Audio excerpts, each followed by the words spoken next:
Good morning, everybody, and welcome to the final webinar, the Pantheon Talent and Consulting webinar based around unlocking the lockdown. This is the third, as I said, in a series of three that we have been running over the last number of weeks. And definitely from the numbers that are on the webinar this morning, it definitely appears to be the most popular.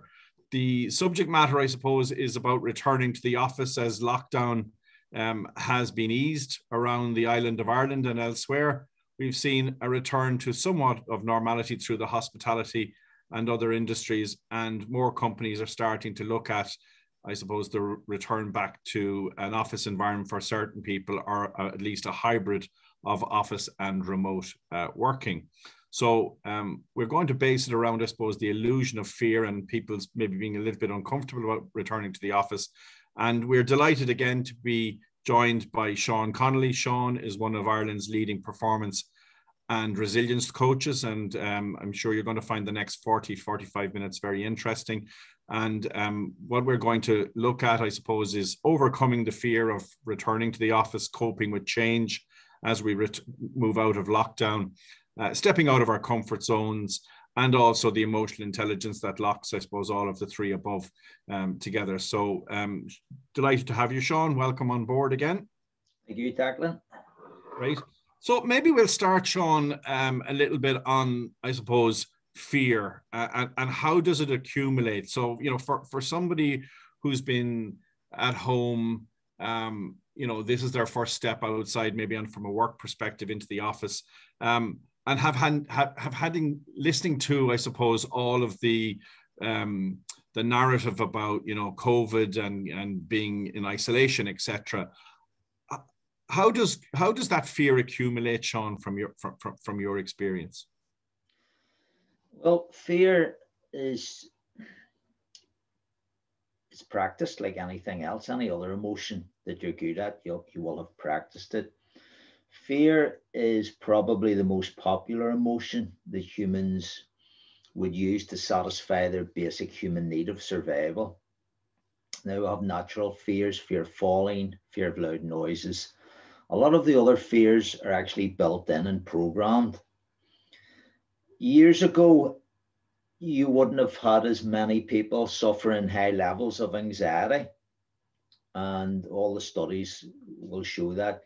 It's just in today's environment, we are bombarded with more information and more bad news. We have more options to study the bad news as well. You know, years ago, even with the news, you had it once a day. So you know, bad news of what was going on in the world one time a day. Now you can get bad news 24 hours, 7 days a week. So when we focus on something, it will have its own relation to how we feel when we're observing it. So with all the news of the pandemic, which was put out there, you know, to protect people and protect each other, with all that news, a lot of people, instead of focusing on what they could do to keep their immune system strong and, you know, build on their own resources, a lot of them focused on what they didn't want and to hide away. When you accumulate a vibration such as fear, it will build certain images in the mind. It will have its own language, like every emotion. So, for instance, if, say for talk's sake, you were in a strange city on business and you weren't familiar with the area, and you come to a street, maybe you think you'll take a shortcut back to the, you know, from the conference center back to the hotel, and there's lights out in that street and there's not many people in it. Suddenly the mind could bring up this fear that something might happen. You're in a strange city. You might have seen the news, there was shootings or muggings, depending on the city. So you look up this street and it's very dimly lit, and suddenly fear generates itself in the nervous system. And then it will build images of things that could go wrong. And suddenly you're backing off. The voice in your head is telling you to back off, don't go up the street. So this is how fear works. Every emotion has a language with it, has a message, sorry, for the brain. So if you're trying to protect yourself with fear, then you'll always use that instead of courage or analyzing the fear. Is it rational fear or is it irrational? So I'm sorry I'm getting on a wee bit about it. I'm trying to keep this simple enough for people. It's just something I would work with a lot. Most people end up fighting with the fear. They don't want it, they don't like it because it makes us feel weak.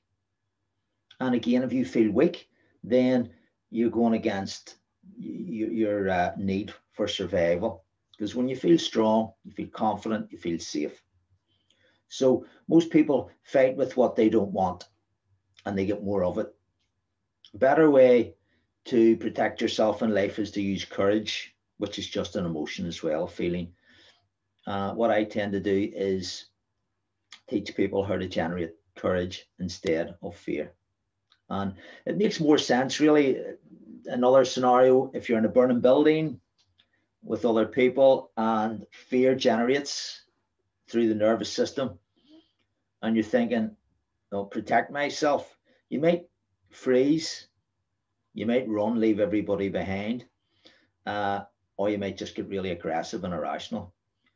If you can generate courage, that emotion will actually help other people.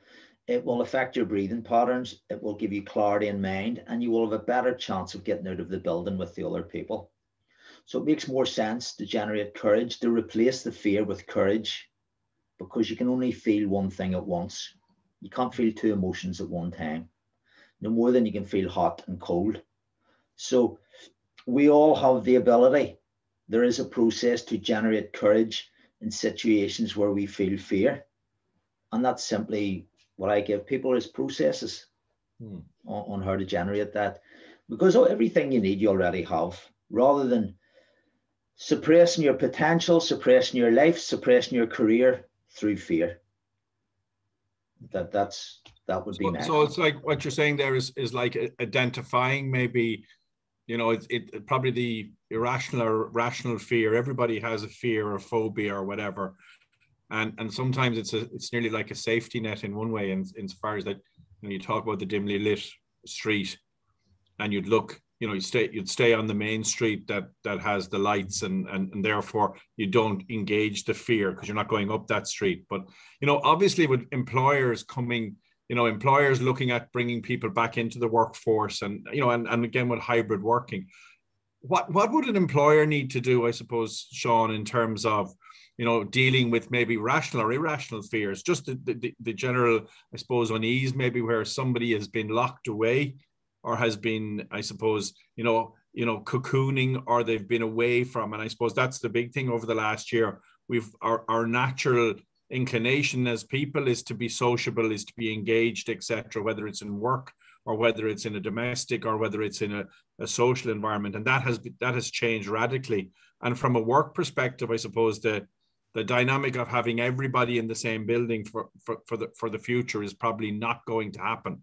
Where you talk to companies and now they may be downsizing their office space, they may be downsizing some of their physical footprint because they now have people working from home and they don't need the same level of footprint. But as an employer looking to, I suppose, bring people into a work environment and make them feel safe, how would you deal with, or how would you manage a situation where you have people who are fearful of returning to an office environment with others?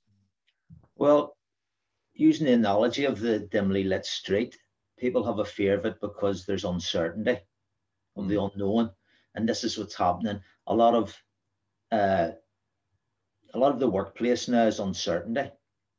What will happen if I go back?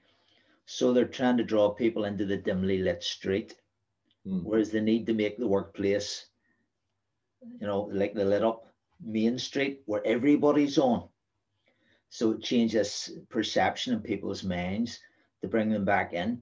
And how do you get over a fear, especially an irrational fear, is you educate people on it. How do you get a child over the fear of a spider? You educate them on the spider. It's not going to bite you. It doesn't like human food. It doesn't like humans. It's more afraid of you than you are. So it's about educating the workforce to transmute that feeling from uncertainty to certainty.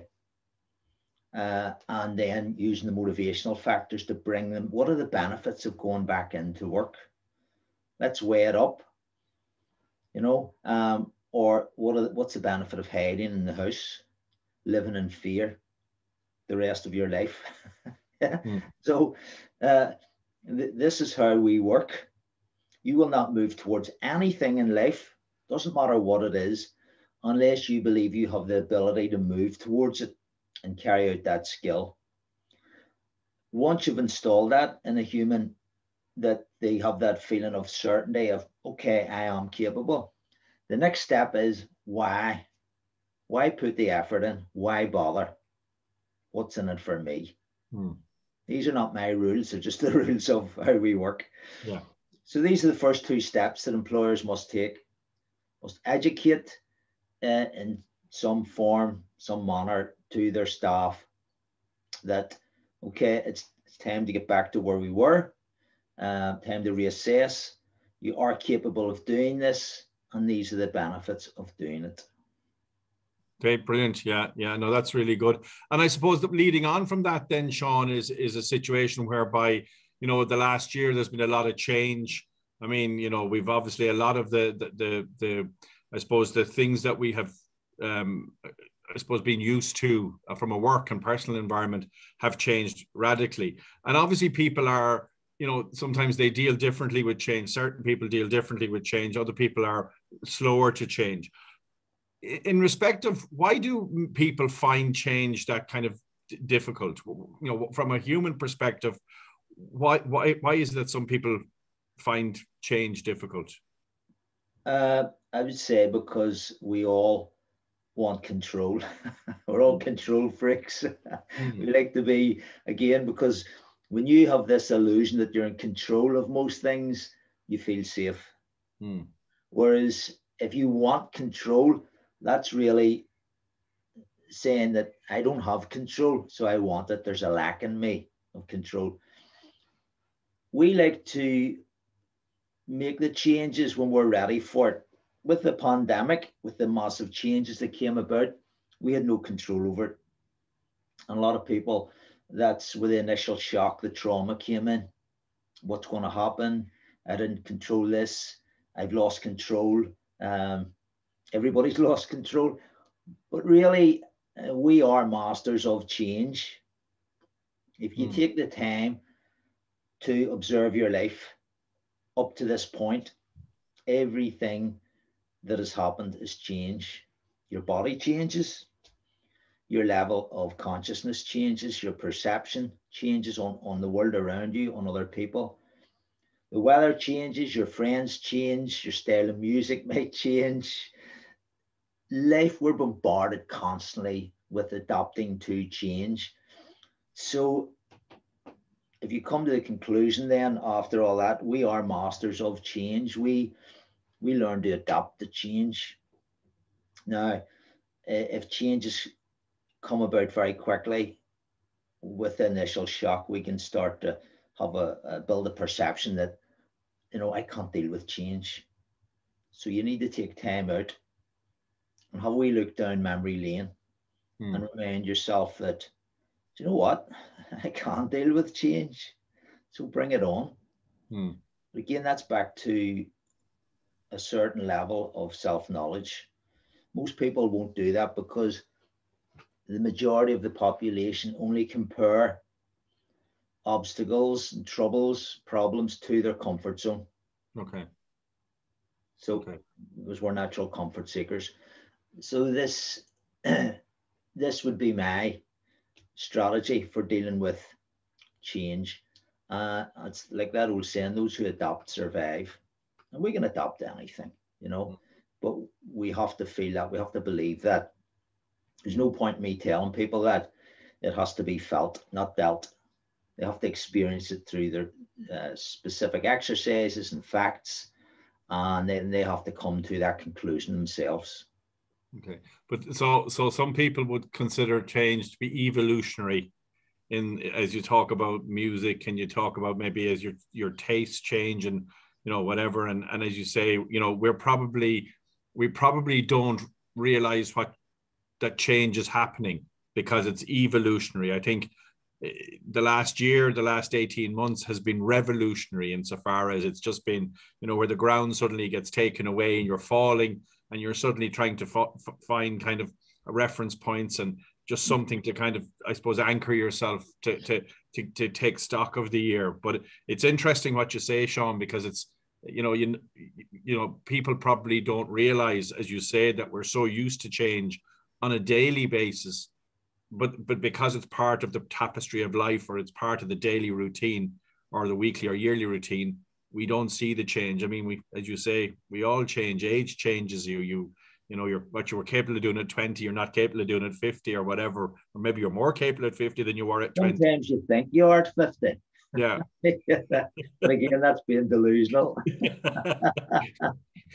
That's different than just change. Yeah. No, but it's interesting because I think, when people are dealing with this kind of, as you talk about the rational and irrational fear and then change, I mean, it's, as I said, it can be very daunting for somebody to find that. But when you break it down, as you just said, about, being aware that change is happening on a daily basis, as you even mentioned, and Ireland is a very good example of weather where, you have 4 seasons in 1 hour. Yeah. So the ability to be able to do that. So that's interesting, because I think that could be very much a cornerstone, and just even listening to you, a cornerstone of how both the employer, employee, and people in general deal with, the revolution of change that we're finding, and post-pandemic, where, you'll now be working from home. I mean, people say to me, "Oh, we're working from home," and people then say, "Well, no, I'm at home working." So now post-pandemic is going to be more structured, I suppose, if in a less structured way, if that makes sense, because it's going to be hybrid working. So it's quite interesting, and I suppose with the COVID situation, people have had to adapt to working again, I suppose, to a hybrid remote office scenario, and that has kind of, I suppose, brought them out of their comfort zone. So we talk about the comfort zone of home, and we talk about, we haven't seen people. We felt, COVID, the pandemic, the virus was outside of our walls. If we stayed in our walls, if we worked within the parameters of our own family, etc., that we kept ourselves safe. But that obviously then, brings a comfort zone. You have people who have been living in a cocoon for a period of time. So now people are going to have to go outside our comfort zone. What would you advise to both people going back into work in terms of pushing themselves out of their comfort zone, and also the employer who is also then having to deal with people coming out of that comfort zone? Well, first, you have to remember that comfort zones are really for bed. Right. You never get used to comfort zones. Right. They breed laziness, procrastination. You get comfort, you want more comfort, you want more comfort. As human beings, we get creative when we are challenged, and you only challenge when you're outside your comfort zone. Look around us in life. Life's getting easier and easier, but a lot of people are trying to make life easier. If they come up against a difficulty or a problem, some sort of issue, they get creative on how to overcome that, how to make it easier, or how to make it work, develop something where it won't happen again. I had this discussion actually at the weekend with a business owner, and I asked them outside the restaurant we were in. I asked them to give me 10 methods if they were digging in the road, if there was roadworks and there was a 20-foot hole in the road, and it was all sides. All the sides were made of clay. Give me 10 ways of getting out of that hole if we fell in it. And he came up with one to shout for help. And I says, "Where's the other 9?" And he couldn't come up with 9. And I says, "Because you haven't been in that hole yet. If you were trapped in that hole, you start to get creative and try different methods to get out of the hole." And this is when we're at our best. So take the most steps outside your comfort zone. Keep growing as a human being. Keep challenging yourself. Keep coming up with these creative ideas for growth, because if something's not growing, it's dying. And a lot of people out there are dying in their mind. This is not, you look around anything in the universe, look at a tree in your garden, a flower, if it's not growing, what's it doing? It's dying. Yeah. So stay outside the comfort zones, keep exploring different aspects of yourself, challenge yourself, just small steps, do something uncomfortable every day. Don't sit in the, people feel safe in their home. A lot of people, I know that. But it's like that old, I love that saying, a ship is safe in the harbor, but it was never built to sit in the harbor. It's for exploring, getting experiences, seeing a bit of the world. That's just my perception. And it's something I encourage other people to do. Get back into the work. And there is those who can't wait to get back into work. There's the other side of the coin. I had to do a Zoom call with an individual for a business owner I work with. One of his staff was finding it difficult working from home. And I thought it was just the environment. But when I actually got on the Zoom, there was two little people came to her shoulders, and the whole time trying to speak to her on Zoom, they were just sprinting up and down behind her. Way! So not a good environment to be trying to work in. Yeah. So there's the opposite. There's people who can't wait to get back into the workplace. I think you're right. I think you're right, Sean. I think as I go back to the point is, I think we all, with the lockdown, you were told you can't go anywhere, so you had to make the best of what was available to you. And I know people have obviously had little people in school, and they've had to do school work, and they've had to be, nearly, they've had to do 2 or 3 jobs at the one time and still try to conduct themselves. And again, we've all become, aficionados and experts now in the online and Zoom and all of this kind of stuff and Teams and all. But, kids still need, and when they're at home, particularly, I mean, it becomes even more internalized because they obviously haven't got their friends, they haven't been at school, etc. So I suppose it has become, the work environment and the home environment have meshed together and have blurred the lines of what's work, where's work, and where's your work domain, where's your home domain, and how do you, I suppose, switch off and so therefore you're right. I mean, I have to say personally, I've worked from home and it's been perfectly fine, but I can't wait to get back into the office, and I can't wait to have maybe, just a kind of a more concentrated work. I know it probably sounds a little bit sad, but more of a concentrated work time rather than having work time that might sometimes be infiltrated by home time and parenting and other things that are happening around in the background. I suppose it's a bit like the BBC interview where they were interviewing somebody, the journal, some diplomat. This is going back a couple of years, and the next thing the child arrived in the back door, and then the nanny and everybody coming in to try and rescue it. And but that's becomes part and parcel of life. And you're right. And I think, and that in itself has pulled us outside our comfort zone because we've had to deal with, whereas, you take your work life and you start it at 9 o'clock and you finish it at 5, and then home life is from 6 till whenever, and there was demarcation. Now it's kind of all fused together. So that takes some coming out of the comfort zone as well.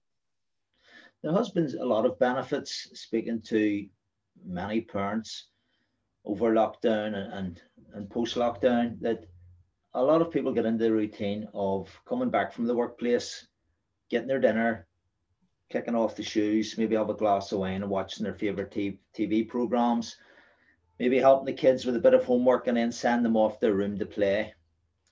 So the lockdown actually forced people together to get to know their children more, to help them with their work, to maybe start. A lot of people, everybody started baking banana cake for some reason, banana bread, sorry, which was fantastic. All my girls started baking and cooking and trying different recipes.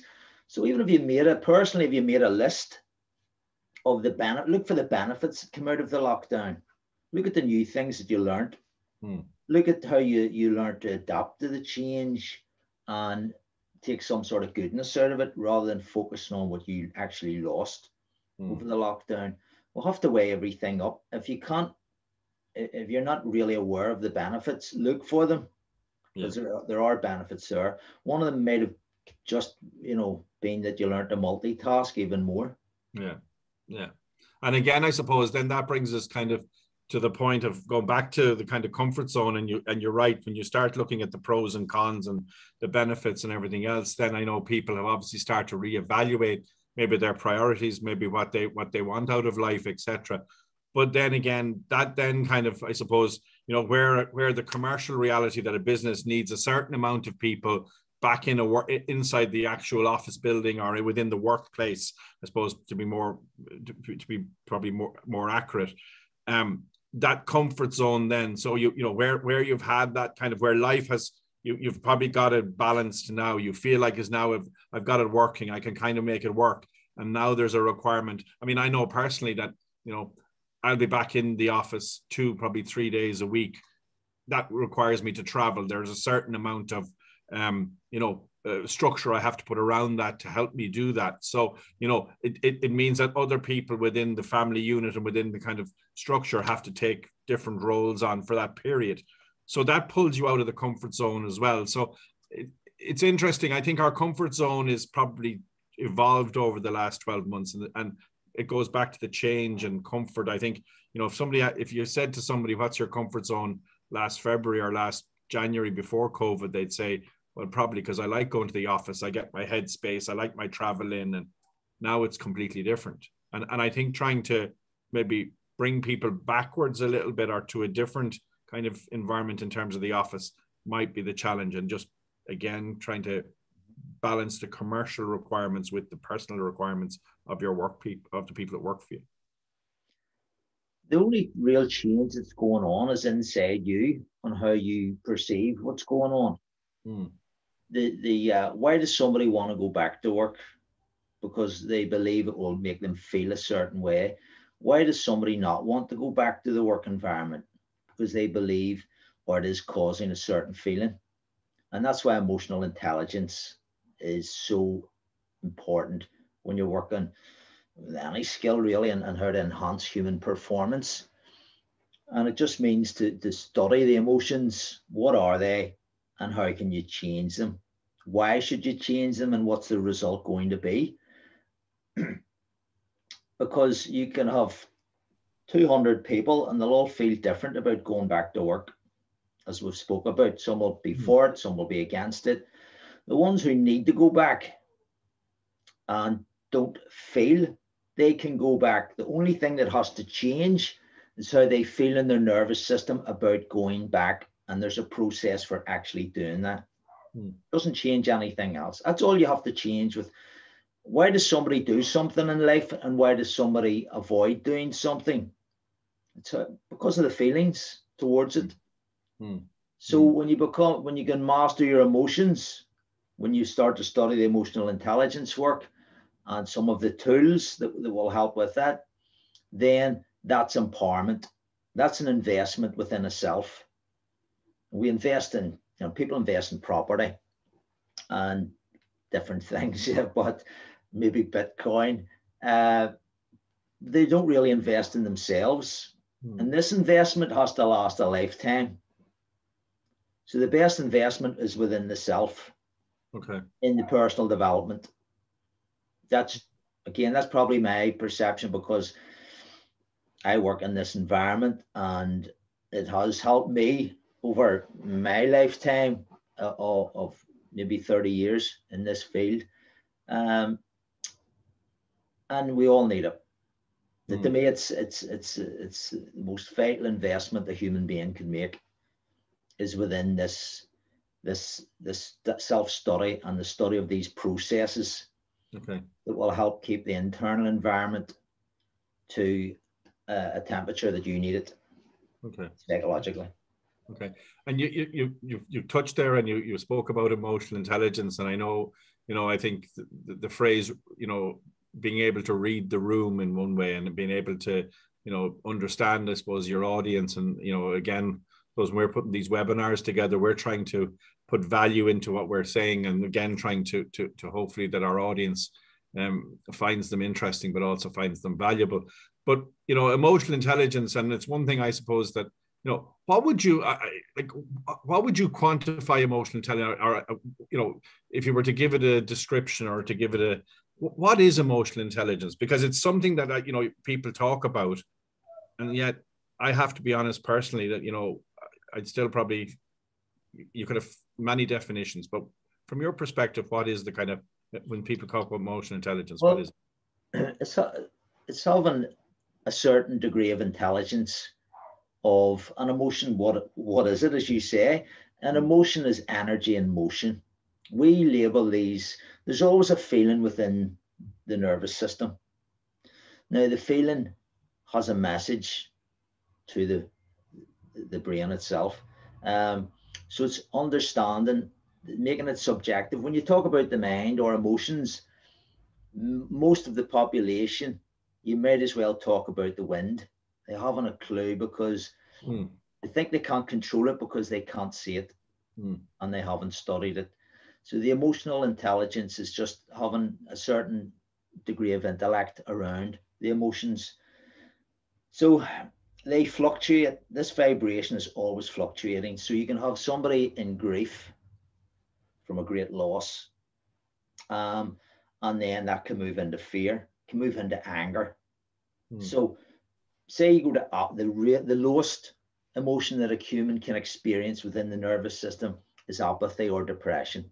Well, apathy is that feeling you don't even want to get out of bed because the message with apathy for a human being is, I cannot help myself and nobody can help me.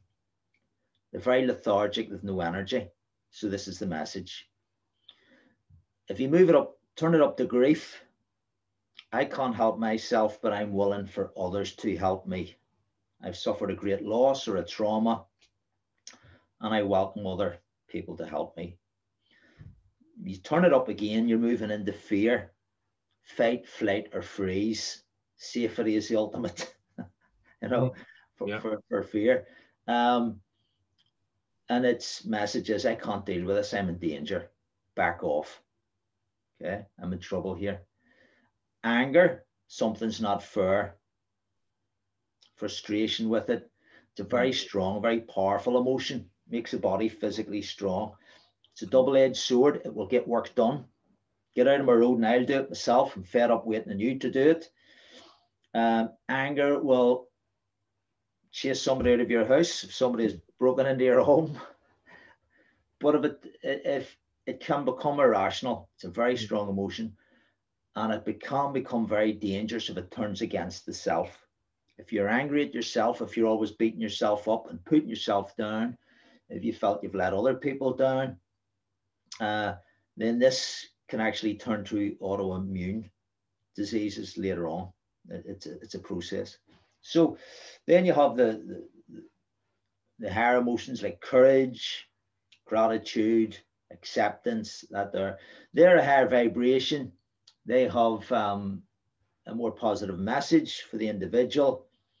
They have better breathing patterns and they help the immune system. Okay. So it's understanding what emotion you're actually in, what's it doing to the physical and the psychological aspects of the body. If it's not a good one, how do you get rid of it? And what are you going to put in its place? So that's my perception on emotional intelligence. Okay. And they change emotions, they fluctuate all the time. You're not happy all the time. You're not content all the time. You're not angry all the time. You're not fearful all the time. So it's becoming the observer, having the intellect behind these. When you have one that you don't need, or it's not productive, let's replace it. Yeah.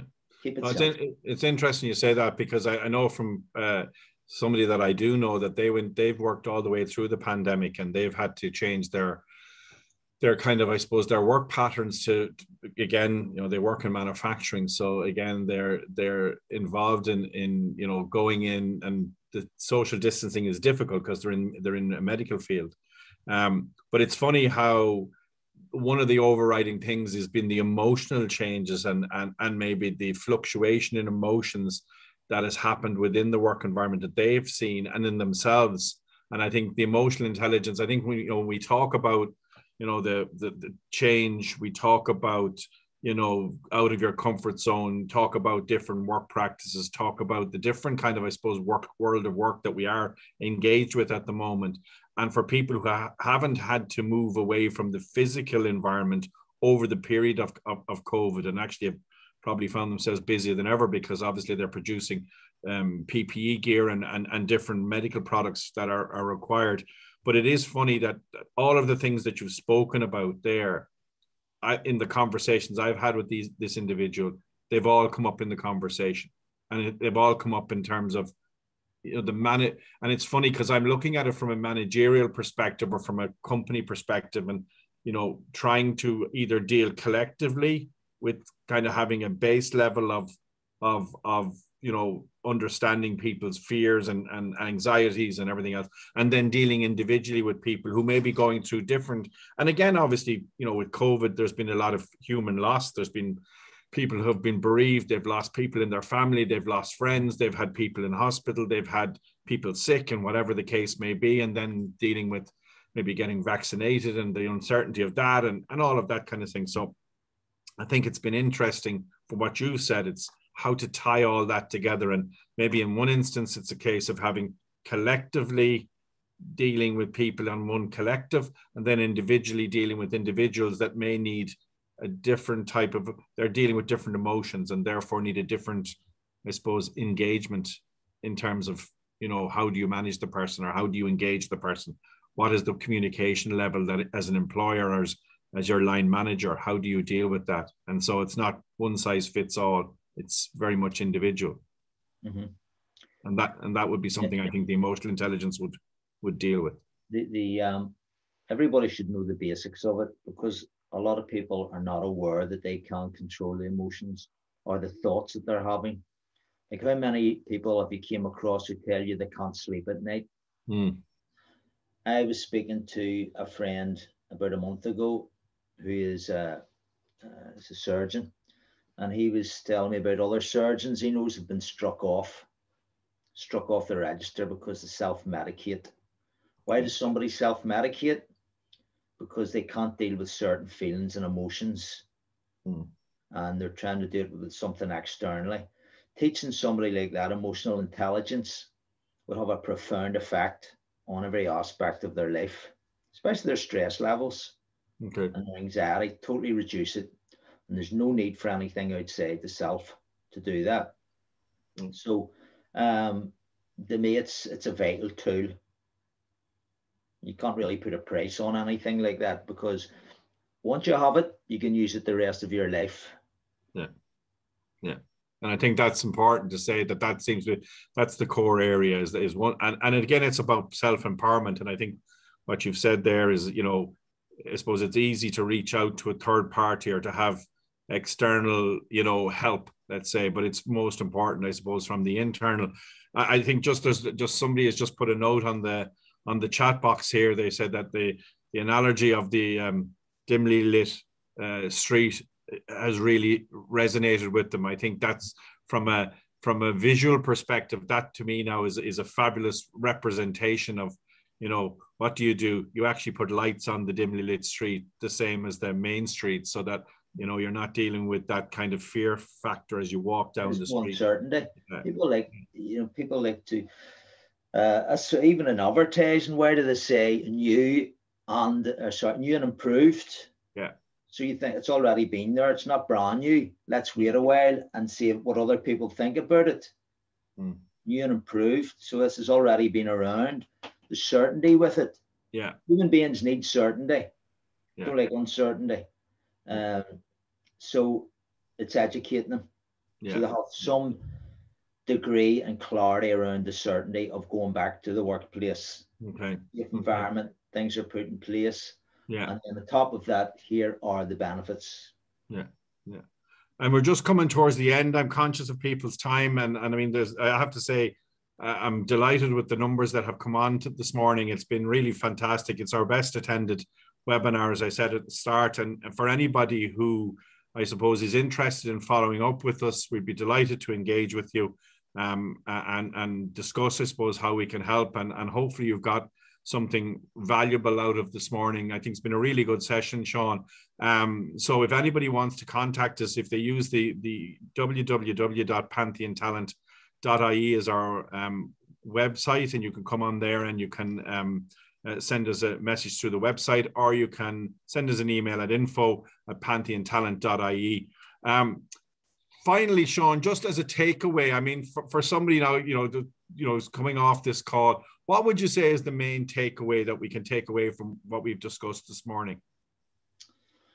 That you can't change your circumstances by changing how you feel about them. That's a start.